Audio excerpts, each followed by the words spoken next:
आप यहाँ पर सीख रहे थे अंग्रेज़ी पढ़ना, तो वही सीरीज़ कंटिन्यू है। तो आज का जो वीडियो है इसमें आप सीखने वाले हैं इंग्लिश के लेटर जी के उच्चारण के नियम। कब हम इंग्लिश के लेटर जी को ज पढ़ें और कब हम ग पढ़ें, इसके उच्चारण के नियम। यानी कि दो तरीके से इस जी का प्रोनाउंसिएशन होता है, ज और ग। तो चलिए जान लेते हैं इसके नियम। सबसे पहले हम जानेंगे जी को ज कब पढ़ें। कब पढ़ेंगे? जी के बाद, यानी कि जी के बाद ई, आई और वाई, ये तीनों लेटर कौन कौन से, ई, आई और वाई, ये आ जाए तब हम इस जी को ज करके बोलेंगे, ज करके पढ़ेंगे। कुछ एग्जाम्पल्स देखेंगे, जैसे कि यह है एज। क्या है? एज। यहाँ पर जी के बाद ई आया है, इसलिए हमने इस जी को ज पढ़ा है। एज, एज का मतलब उम्र होता है, और यहाँ पर ये प्रोनाउंसिएशन हिंदी में मैंने दिया है, तो इसको देखकर भी आप सीख सकते हैं। ये है, क्या है, इसको एंजल पढ़ें। क्या पढ़ें? एंजल। अगर आपने जी के उच्चारण के नियम सीखे हैं तब आप कभी भी इस एंजल को एंगल नहीं पढ़ेंगे। क्या? एंजल को एंगल नहीं पढ़ेंगे। और इंग्लिश की जो स्पेलिंग है एंजल की, वो भी आप करेक्ट लिखेंगे। तो यहाँ पर आपको पता चल गया कि यहाँ पर इस जी को ज क्यों पढ़ा, क्योंकि जी के बाद आया है लेटर ई, और नियम के अकॉर्डिंग ई, आई और वाई आएगा जी के बाद।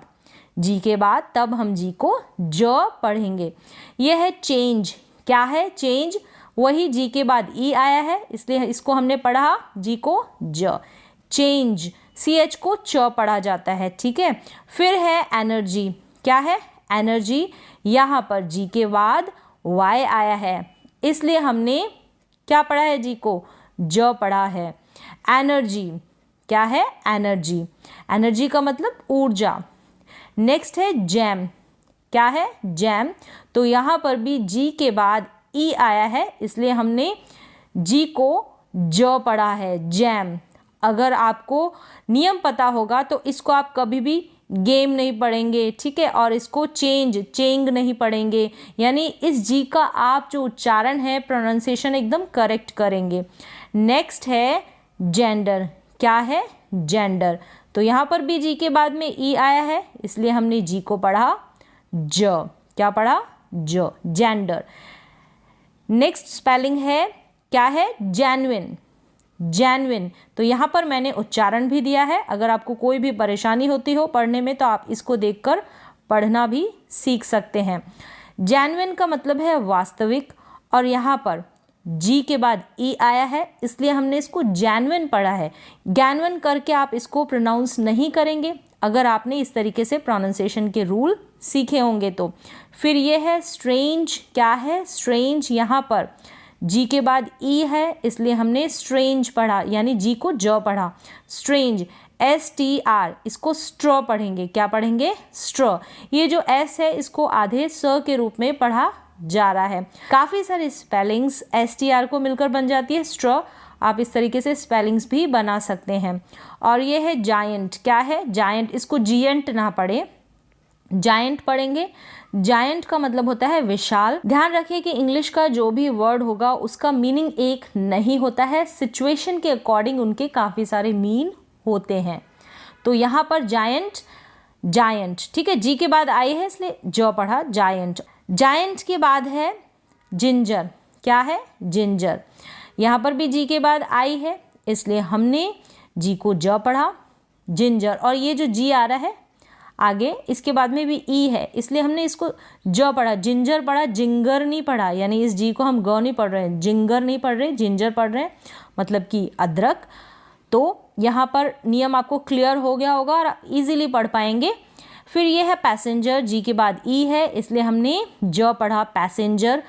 फिर इसको पढ़ेंगे रिफ्यूज। क्या पढ़ेंगे? रिफ्यूज। यानी जी को ज पढ़ेंगे और जी के बाद में ई आया है, इसलिए रिफ्यूज। मीन है इसका शरण। नेक्स्ट है अर्ज। क्या है? अर्ज यानी कि विनती करना। अर्ज जी के बाद में है ई, इसलिए हमने पढ़ा अर्ज। नेक्स्ट है वर्ज। क्या है वर्ज, यानी जी के बाद में है ई, इसलिए हमने जी को पढ़ा ज। वर्ज का मतलब पहल, किनारा, और भी काफ़ी सारे इसके मीन हैं। तो चलिए एक बार फिर से मैं इनको रीड कर देती हूँ और आप इसी तरीके से इनकी प्रैक्टिस करें। ये है एज। क्या है एज। नेक्स्ट है एंजल। क्या है एंजल, इसको एंगल ना पढ़े, इसमें कन्फ्यूज़न काफ़ी होता है एंगल और एंजल में, स्पेलिंग में भी होता है। फिर ये है चेंज। क्या है चेंज। नेक्स्ट है एनर्जी, इसको पढ़ेंगे जैम। ये है जेल। जेंडर। क्या है जेंडर, तो जेंडर में आप कभी जे ना लगाएं स्पेलिंग लिखते वक्त। फिर ये है जैनविन। क्या है जैनविन। स्ट्रेंज। स्ट्रेंज। ये है जायंट। फिर है जिंजर, इसको पढ़ेंगे पैसेंजर। रिफ्यूज। रिफ्यूज। अर्ज और वर्ज। यहाँ पर कुछ एक्सेप्शंस भी दे रखी है, यानी कि अपवाद। जैसे कि नियम में हमने बताया कि जी को क्या पढ़ेंगे, ज पढ़ेंगे, लेकिन जी के बाद में क्या है, आई, ई और वाई। लेकिन कुछ स्पेलिंग्स है वहाँ पर जी के बाद में आई भी आ रहा है, ई भी आ रहा है, वाई भी आ रहा है, लेकिन उनको हम फिर भी ज नहीं पढ़ रहे हैं, उस जी को हम क्या पढ़ रहे हैं, ग पढ़ रहे हैं। तो वो कुछ स्पेलिंग्स है, इन स्पेलिंग्स को आप जान लें। जैसे कि ये है जी के बाद में आई है, तो यहाँ पर जी को हम ज नहीं पढ़ रहे हैं, हम क्या पढ़ रहे हैं, ग पढ़ रहे हैं। तो ये स्पेलिंग है बिगिन, बिजिन नहीं पढ़ेंगे। तो ये कुछ अपवाद है, ये ऐसे ही इन स्पेलिंग्स को पढ़ा जाता है। तो आप इन स्पेलिंग्स को एक दो बार रीड कर लें और इनको सीख लें। फिर ये है, इसको गियर पढ़ेंगे, जियर नहीं पढ़ेंगे। जी के बाद में ई है, इसको ऐसे ही पढ़ा जाएगा गियर। फिर ये है हंगर, इसको भी हंजर नहीं पढ़ेंगे, जी के बाद में ई है, क्योंकि आप कंफ्यूज हो जाएंगे, फिर कहेंगे कि हंगर में तो जी के बाद में ई आता है, तो फिर हम जी को ज क्यों नहीं पढ़ते, ग क्यों पढ़ते। तो ये अपवाद है इंग्लिश में। हंगर मतलब कि भूख। फिर ये है हंगर, हंगर मतलब भूख, इसको पढ़ेंगे गिगल, इसको जिगल नहीं पढ़ेंगे, क्या पढ़ेंगे, गिगल। गिगल यानी दांत निकालकर जो हंसते हैं उसको गिगल बोलते हैं, हंसना ही होता है इसका मीन। हंसने के भी काफ़ी सारे मीन होते हैं, सिर्फ लाफ का मतलब अलग होता है, हंसना। स्माइल का मतलब अलग होता है, मतलब हर हंसी में डिफरेंस होता है। कोई मुंह दबाकर हंसना होता है, दांत निकाल कर हंसना होता है, तो काफ़ी सारे मीन होते हैं, वो मैं आगे बताऊंगी आपको। इसको पढ़ेंगे गिगल, जिगल ना पढ़ें। नेक्स्ट है फिंगर, तो यहाँ पर भी फिंगर में जी के बाद में ई है, लेकिन हमने पढ़ा ग। फिर ये है गर्ल, गर्ल में भी सेम ऐसे है। ये है गेट, गेट मतलब पाना। गिव, गिव मतलब देना। ये है टारगेट। क्या है टारगेट, टारगेट मतलब लक्ष्य और टुगेदर एक साथ, टुगेदर एक साथ। तो ये together, target, give, get, girl, finger, ये जो स्पेलिंग्स है इनमें क्या हो रहा है कि जी के बाद में ई आ रहा है, आई आ रहा है, लेकिन फिर भी हम जी को क्या नहीं पढ़ रहे। जैसे कि ये रूल था ना, जी के बाद में ई आई वाई आएगा तब हम जी को ज पढ़ेंगे, जैसे कि हमने इन स्पेलिंग्स में सीखा, लेकिन इन स्पेलिंग्स में नहीं पढ़ते हैं, ये ऐसे ही, यानी जी को ग ही पढ़ा जाता है। तो ये कुछ स्पेलिंग्स हैं, इनको आप सीख लें, एक दो बार पढ़ेंगे तो आपको आ जाएगी, तो कभी कंफ्यूज नहीं होंगे। नेक्स्ट रूल है जी को ग पढ़ने का। क्या है, जी को ग पढ़ने का। तो जी को हम ग कब पढ़ेंगे, जी के बाद क्या, जी के बाद ए ओ यू क्या आ जाए, ए ओ यू या फिर कोई व्यंजन यानी कि कॉन्सोनेंट आए, तब हम जी को क्या पढ़ेंगे, ग पढ़ेंगे, जी को ग पढ़ेंगे। ये है गैंग, क्या है, गैंग, इसको पढ़ेंगे गैप। इनमें क्या है, जी के बाद में ए है, इसलिए हमने जी को ग पढ़ा। एक बार मैं रीड कर देती हूँ, गैंग। ये है गैप, यहाँ पर प्रोनाउंसिएशन है हिंदी में, आप इसकी मदद लेकर इनको पढ़ने की प्रैक्टिस कर सकते हैं। ये है गार्डन, क्या है, गार्डन। और ये है गैदर मतलब इकट्ठा होना, गैदर मतलब इकट्ठा होना। और ये जो टी एच है इसको द पढ़ा जा रहा है, क्या पढ़ा जा रहा है, द, गैदर। नेक्स्ट है क्या है, गेज, गेज यानी टकटकी लगाकर देखना या फिर घूरना, गेज। यहाँ पर भी जी के बाद में ए है, और ये जो जेड है इसको हम ज पढ़ रहे हैं, क्या पढ़ रहे हैं, ज। नेक्स्ट है ग्लेयर, ग्लेयर में भी क्या है, आर को प्रोनाउंस भी कर सकते हैं, पढ़ भी सकते हैं, और ना भी बोलें स्पेलिंग्स को पढ़ते वक्त तो भी चलेगा। ग्लेयर, ग्लेयर का मतलब होता है चमक। यहाँ पर क्या है, जी के बाद में एल है, क्या है, जी के बाद में एल है, यानी कि कॉन्सोनेंट है। क्या है, कॉन्सोनेंट है। तो GL को ऐसे पढ़े तो हम ग्ल करके पढ़ेंगे। क्या पढ़ेंगे, ग्ल, आधा ग और ल, और ये जो ए है ये ए की मात्रा के रूप में ऊपर चला जाता है। सेम ऐसे ही क्या है, ग्ल, GL को ग्ल पढ़ेंगे। यहाँ पर ग्लास नहीं पढ़ेंगे, इसको पढ़ेंगे ग्लास। क्या पढ़ेंगे, ग्लास। फिर ये है गोल्ड, यहाँ पर ये जो एल एल है ये क्या है, व्यंजन है, कॉन्सोनेंट है, इसलिए हमने जी को ग पढ़ा। ये है गोल्ड, जी के बाद में क्या है, ओ है, रूल भी यही कह रहा है, AOU आएगा तब हम जी को ग पढ़ेंगे, गोल्ड। फिर ये है ग्रिम, क्या है, ग्रिम यानी कि गंभीर या भयानक, ग्रिम। GR को साथ में पढ़ेंगे, ग्र, आर क्या है यहाँ पर, कॉन्सोनेंट, व्यंजन, इसलिए हमने जी को ग पढ़ा, ग्र। क्या पढ़ा, ग्र। और ये जो आई है ये छोटी ई के रूप में ग के ऊपर चला गया है, छोटी ई की मात्रा के रूप में।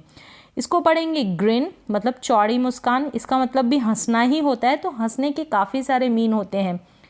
फिर ये है गन, GR को ग्र पढ़ेंगे, आई छोटी ई की मात्रा के रूप में ग्र के ऊपर चला गया है, इसको पढ़ेंगे गन। जी के बाद में यू है, क्या, जी के बाद में यू है, इसलिए हमने इसको पढ़ा गन।